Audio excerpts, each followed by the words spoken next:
क्या easy chapter है रे पीजीबीपी, हो गया। लोग फालतू ही इसको डिफ़िकल्ट बोलते हैं। चल एक पेपर सॉल्व कर लेती हूँ। 32 AC, हाँ ये तो कल ही पढ़ा था ना मैंने।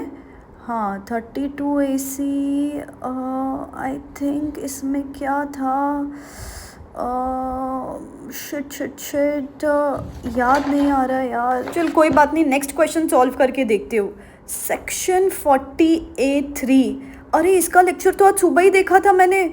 शिट शिट शिट, याद क्यों नहीं आ रहा है। तो कर रहे हो ना सेम प्रॉब्लम फेस। पढ़ाई जो की है वो याद नहीं रहती। कल जो पढ़ा था, इनफैक्ट 4 घंटे जो पहले पढ़ा था वो याद नहीं आता। लेकिन अगर मैं विराट कोहली के रिकॉर्ड्स पूछूं तो वो तो आपको मुंह जबानी याद है। अगर मैं आपको पूछूं कौन सी बॉलीवुड मूवी कब आ रही है, कौन सी सीरीज कब आ रही है, इसके ट्रेलर का लेंथ क्या है, उसको रेटिंग्स कितने मिले, वो सब याद है। लेकिन पढ़ाई जो की वो याद नहीं रहती है, बिकॉज प्रॉब्लम आपकी मेमोरी में है ही नहीं, प्रॉब्लम आपके मेथड में है। तो इसीलिए चुपचाप इस पर्टिकुलर वीडियो में 3 से 4 टिप्स बताओगे जिससे आप चीजें रिटेन कर पाओगे एंड एक्चुअली एग्जामिनेशंस क्लियर कर पाओगे। So please take a note of it. Number 1 step, बेटा आपकी प्रॉब्लम क्या है सिंपल बताती हूँ मैं आपको। आप क्या कर रहे हो, अब तो लेक्चर देख रहे हो, लेक्चर देख रहे हो, लेक्चर देख रहे हो, या तो सिर्फ रीड कर रहे हो, रीड कर रहे हो, रीड कर रहे हो, सिर्फ और सिर्फ पैसिव स्टडीज। कल मेरे पास एक स्टूडेंट आई, उसने मुझे बोला मैम मेरा ऑडिट हो गया। मैंने बोला दे दो, पेपर दे दो। एंड जब पेपर उसके सामने आया, एक सेंटेंस भी नहीं लिख पाई वो। क्यों? बिकॉज जस्ट रीड किया, पूरे एक हफ्ते से सिर्फ रीड किया। She was just consoling herself की पढ़ाई हो गई, लेकिन she never made it a point कि बुक को बंद करके कोशिश तो करो रिकॉल करने की। आपके साथ भी यही प्रॉब्लम है, तो इसके आगे आपको यही करना है। हर 1 घंटे के बाद, लास्ट 1 घंटे में जो भी कॉन्सेप्ट पढ़ा है, बुक बंद करो एंड उसको रिकॉल करने की कोशिश करो। 2 से 3 स्टेप्स में कर सकते हो। या तो फिर आप उसको ओरली रिकॉल करो, या तो फिर किसी को सामने बिठा दो and explain the things to somebody, क्योंकि किसी को एक्सप्लेन करते हो ना तो चीजें आपके दिमाग में भी रिटेन फास्टर रहती है। या तो फिर वॉइस नोट रिकॉर्ड करो, एनीथिंग, बट बुक बंद करके रिकॉल करने की कोशिश करनी है, तब कहा जाके चीजें ध्यान में आएगी। अदरवाइज नहीं होगा, नहीं होगा और नहीं होगा।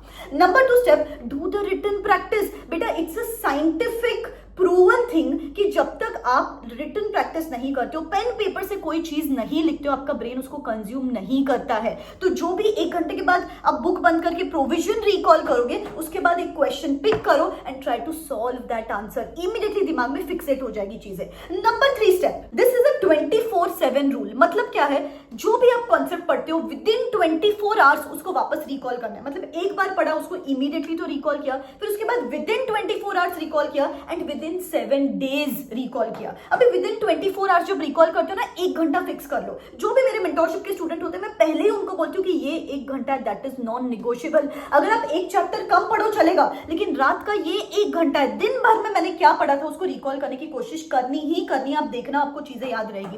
And 7 days, Sunday to Sunday एक दिन ऐसा होना चाहिए कि जिसमें पूरे हफ्ते भर में जो किया है वो रिकॉल करने की कोशिश करनी है। तो विद इन 24 आवर्स, 7 डेज और इमीडिएटली। अगर ये 3 पार्ट प्रोसीजर आपने कर लिया ना, आपको मजा लेके आपको याद नहीं रहे चीजें। इनफैक्ट मैं बोलूंगी अगर आप मेथड फॉलो करने को रेडी हो ना, comment in the comment section below, I am ready to fix my method. Number 4 step, बेटा अभी कोई 30 मार्क का एक्टिविटी नहीं करनी, कोई स्टंट पुल ऑफ नहीं करना है। मैं तो हर चैप्टर करूंगा। बेटा हर चैप्टर करने के चक्कर में ना फिर आपको कोई कुछ चीज याद नहीं रहती, इसीलिए फिल्टर्ड सिलेक्टेड चैप्टर्स करो। जिसके अभी जो मेरा लास्ट मंथ वर्कशॉप बिगिन होने वाला है for CA intermediate and CA final students, जहां पे मैं पहले सेशन में बच्चे को बता देती हूं बेटा ये सिलेक्टेड चैप्टर्स है, मैंने एनालिसिस कर लिया है based upon ICI, RTP, MTP, ICI section wise weightages की, सिर्फ ये सिलेक्टेड चैप्टर्स करेंगे। आज ये चैप्टर करेंगे, कल ये चैप्टर करेंगे, ऐसे रिविजन करेंगे एंड वी आर सॉर्टेड। तो आपको भी आज एक एनालिसिस करके सब कुछ नहीं करना है, सिर्फ ये सिलेक्टेड चैप्टर्स करने हैं। That you have to make sure of, because अगर सिलेक्टेड टारगेट सामने रहता है ना, ऑटोमेटिकली पढ़ाई करते हो।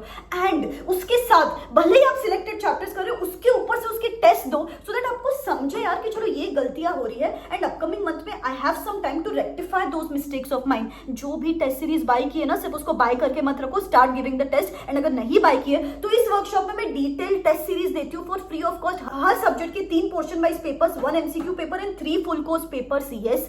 7 टेस्ट पर सब्जेक्ट कंडक्ट करती हूँ, जिसको मैं इवैल्यूएट भी करके देती हूँ। तो एक ब्लूप्रिंट दे दिया मैंने, टाइम टेबल दे दिया, सिलेक्टेड चैप्टर्स दे दिए, टेस्ट कंडक्ट करवा लिए, उनको इवैल्यूएट करके दे दिया। एंड इस बार इस वर्कशॉप में मैं क्वेश्चन बैंक दे रही हूँ, सिर्फ सिलेक्टेड क्वेश्चन क्वेश्चंस जो भी आईसीआई का कंपाइलेशन है of ICI study material RTP MTP, सिर्फ ये सिलेक्टेड क्वेश्चंस करो एंड यू आर सॉर्टेड। सबसे इंपॉर्टेंट बात क्या है पता है, all of this along with 10 power pack sessions is available just at ₹1599। बहुत जल्दी इसकी प्राइस हाइक होने वाले एंड बहुत लिमिटेड सीट्स लेती हूँ मैं यहाँ पे। लास्ट अटेम्प्ट के टाइम पे भी इतने सारे बच्चों ने वर्कशॉप के लिए एनरोल किया था and they called me on the results day कि मैम यार ऐसे स्मार्टली पढ़ाई करके तो हमने 30 डेज में एग्जामिनेशंस क्लियर कर लिया। If you are interested into something like this, description box में लिंक दे रही हूँ। बॉटम लाइन इज आपको मेक श्योर करना है कि अभी स्मार्ट स्टडीज करो, डोंकी वर्क मत करो। सिलेक्टेड चैप्टर, सिलेक्टेड मटेरियल और टेस्ट उसके साथ देना शुरू कर दो, automatically your brain is going to start working. उसके साथ साथ द फाइनल स्टेप, इसके बावजूद भी कुछ ऐसी चीजें रहेगी कि यार मुझे मैम ये कितना भी करूं, प्रोफेशनल एथिक्स के क्लॉजेस कितना भी रिकॉल करूं, अकाउंटिंग स्टैंडर्ड्स कितना भी रिकॉल करूं, याद ही नहीं रहता है। होंगी ऐसी कुछ चीजें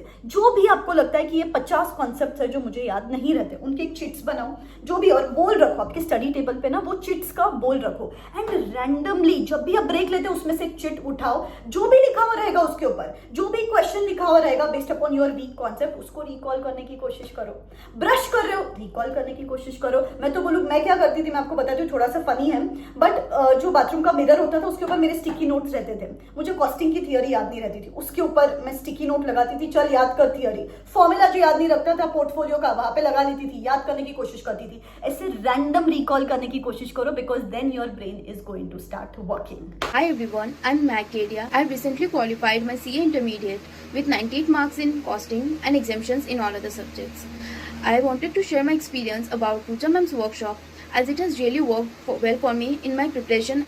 Before joining this workshop, I was underconfident and there was no plan for my days. But when I attended the first live session, it really boosted my confidence and motivated me because ma'am provided us a detailed schedule about how much time to be dedicated to each chapter and how many days to be dedicated to each subject. So finally I cleared this time just because of Rucha ma'am workshop. मुझे test series भी चाहिए थी, तो इस ma'am की workshop में मुझे test series भी मिल रही थी प्लस लाइव सेशंस भी मिल रहे थे।